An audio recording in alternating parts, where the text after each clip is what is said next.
जे बे हुकुम जो हिकिड़ो शइ हाणे मां न चवंदुसि हथ तव्हां पाण ई मथे कंदो छो जो शाह साहब मूंखे शइ अहिड़ी जी फरमाइश कई जंहिं जंहिंजो अलीअ सां प्यार उहो हथ मथे करे जंहिं जंहिंजो अलीअ सां प्यार उहो हथ मथे करे जंहिं जंहिंजो अलीअ सां प्यार उहो हथ मथे करे मथे करे मथे करे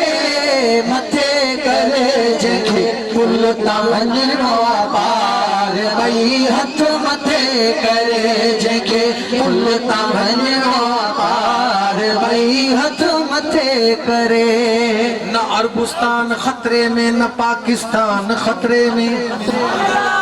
तदड़ी सुभान अल्लाह हुई न अरबुस्तान खतरे में न पाकिस्तान खतरे में नजर ईंदो व मुल्ला खे रुगो ईमान खतरे में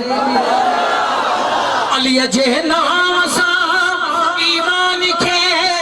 आहे खतरो भला छाजो नजर ईंदो व मुल्ला खे दस्तरखान खतरे अली अली तो कयामा अली अली तो कयामा त तू सहे नथो परे थी वे हो असां खां चंद्रा ठहे नथो अली सां वेर रखी लानती पयो सॾिजे अञा बि होद इनई तां त तू लहे नथो छोजो जेतिरो टाइम मूंखे मिलियो आहे एतिरे टाइम में तव्हां ख़बर आहे अलीअ जी आशिकनि जी हड़ो गरम बि न थींदी आहे चओ सुभाणे अल्लाह भैया त मूं ते करे चओ सुभाणे अल्लाह वो जंहिं जंहिंजो अलीअ सां प्यार इहो हथ मथे करे जंहिं जंहिंजो अलीअ सां प्यार उहो हथ मथे करे मथे करे मथे करे मथे करे जंहिंखे पुल तां वञिणो पार ॿई हथ मथे करे केट जन्नत जी हैदर ॾींदो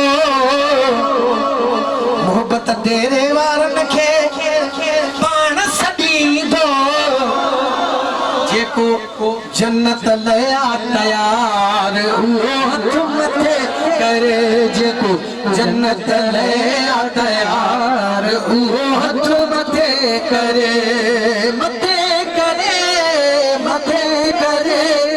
मथे करे जंहिंखे पुल तां वञिणो पार ॿई हथ मथे करे।